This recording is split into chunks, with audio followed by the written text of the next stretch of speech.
So quite honestly, y'all, I did not feel well this morning, but I have been determined to get this video done, and I wanted to get it done before the garden really started to take off so that I could show you guys the whole journey and not just the part that's really fun, which is the harvest part.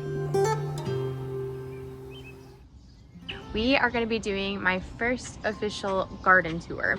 And while my garden is still very small, it is very mighty. There's a lot planted in my garden, and there's a lot more to come that I'm excited to share with you guys on this journey. Let's get started.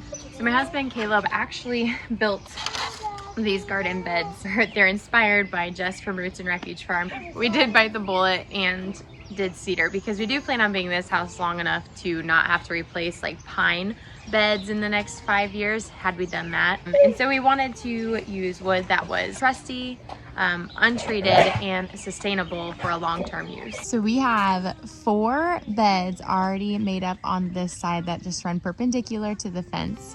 And then over where Silas is standing is another 14-foot bed. And right where you and I are standing, where you can see all the cardboard is still laid, is gonna be another 9-foot bed right here. And then a 90-degree angle turn and another 14-foot bed. So you might have also noticed all of our windows over here. We are also in the middle of a complete home renovation, and we had all of our windows replaced and with some new double-paned windows. And we decided, instead of having them take the old windows and just throw them away, that we would keep them and actually build a window greenhouse. And so while that's probably not in our agenda this summer because we are still in the middle of this renovation, I'm really hoping that we can get it for next year. But we'll see. It's one thing at a time. I'm really bad about bringing my coffee out to the garden and forgetting that I left it somewhere. Well, we were gonna start in this bed anyways, but do you guys see what I'm dealing with right here on all of my cabbage? So I've just been calling those guys little cabbage worms. I don't know if that's the official term. When I look up cabbage worms, there's worms that don't look like them, but then I also see those green ones. So I don't know. You guys will have to let me know what they're actually called, or maybe what you call them. Somebody wants to say hi. Where you at?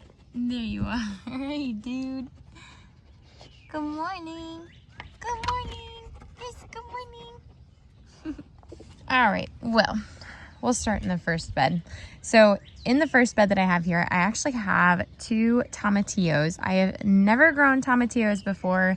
I saw them at the farmer's market and thought, well, these look great, and I'm gonna give them a try. So these plants have been the ones that have taken off the most, obviously. I did buy them already somewhat matured. They already had some fruit going, but I have noticed there's been some yellowing in the leaves, which yellowing, that one looks like it's actually been eaten on, but yellow leaves like this are typically a good sign of a lack of nutrients in the soil, which is quite interesting because I have been fertilizing my soil and all of my other plants look great. So I'll have to keep an eye on this guy. I was also told that you have to have 2 sets of tomatillos because they need more than one to be pollinated. And like I said, when I got these plants, they were already somewhat matured. So I'm kind of wondering if I had been okay just buying one. Granted, that would probably still not happen, but they probably were pollinated at the greenhouse where they were first grown. And one of my favorite garden snacks, do you guys know what this is? These are ground cherries. And I'm not sure what variety this is. I got this at the farmer's market as well. I have some ground cherries actually started in my green stalk up on the porch, which I will show you guys here in a second. But they take a little more time to grow, to germinate, to mature, to grow. And so I bit the bullet and I just got one from the farmer's market. And what I didn't get on camera was me and my friend enjoying the first 2 ground cherries of the season. So one of my favorite things about ground cherries that makes them so fun, other than them being delectable, is when the fruit of the plant is ready, it actually dries up and it just falls to the ground, hence the name ground cherry. And the 2 that were ready on the plant, I noticed that they were really dry, and so I just reached in there and I poked it and it just fell to the ground, and I thought she was ready. And she was. So other than the cabbage and the tomatillos and the ground cherries, you might have noticed that I have some tomato plants planted in this bed as well. So these tomatoes, if you are new here, this will be your first time hearing this. There was a time months ago when I started my tomato plants inside in the middle of our home renovation with no lights, no warmer mats, no nothing. Just, I wanted to start something because I felt so stripped of all the things that brought me joy. And so I did. But then I went on a 2-week vacation and had somebody taking care of the plants. And as they watered, the tags, the names on the tags actually started to run off. And that was not their fault. That was mine. I could not find my Sharpie and we were literally running out the door for a vacation. And I needed to get the tags in these plants that I had just sowed. So I found a like felt Sharpie marker pen kind of. It wasn't a pen, it was definitely a marker, but it was not like traditional Sharpie. And I thought, oh, this should be fine. We'll go with this. Well, I came back after 2 weeks of vacation and was so happily excited to see my plant's growth.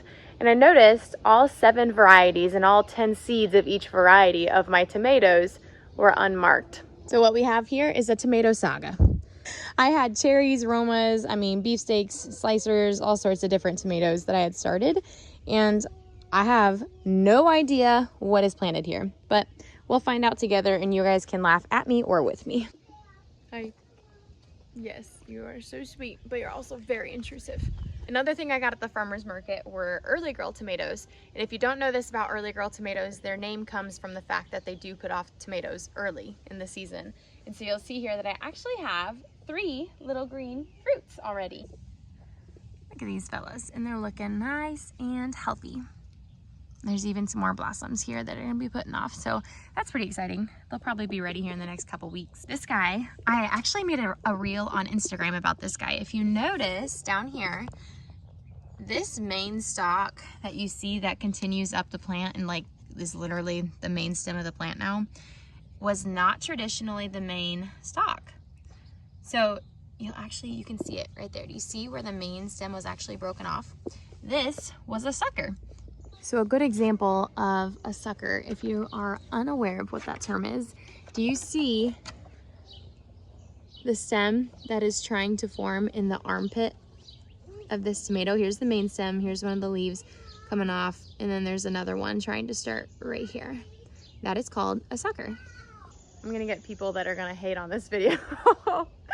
But personally, I pull suckers off of any plants where I want a big, thick tomatoes. Like an early girl is going to be like a slicer. It's going to be like your traditional tomato, and I would rather have really big ones than I would have a plethora of smaller-ish sized tomatoes. The thing with pulling suckers is you are encouraging the plant to put off energy, or to put its energy into the already developed part of the plant. You're keeping it from growing more arms or more stems that are going to put off more fruit.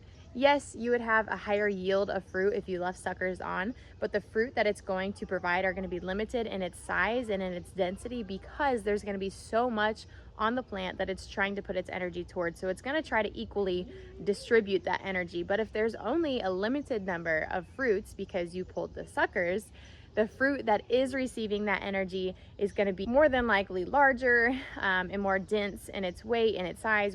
Oh, I get to? Okay. Look at them. Those are big ones. Those are big ones. They were on my cabbage. Pesky cabbage worms. Those are pesky cabbage worms. Those are pesky cabbage worms. They are. I wish we had chickens, but we don't. So we'll go put them in the bird bath so the birds can eat them. This row right here is actually all banana peppers that I started inside with no grow lights and no grow mat again. Just to show you it is possible.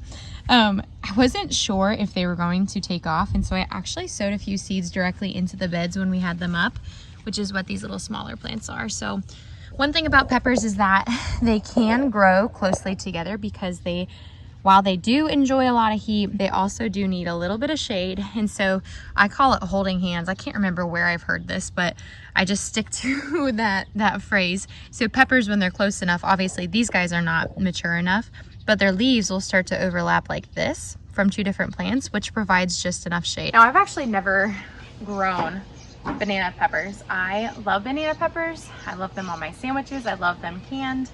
I love them candied, just like jalapeno peppers. So I'm really looking forward to having my own supply of banana peppers. You might also have noticed my little bird feeder over here. The reason I put a bird feeder back in my garden is I was having so many issues with those little worms and with little flies that I thought, maybe if I invite birds into my garden that they will eat those things. However, the one thing that's been trying to eat my bird food is my dog, which is precisely why we will have a greenhouse and a gated arbor to really keep them out of my garden space.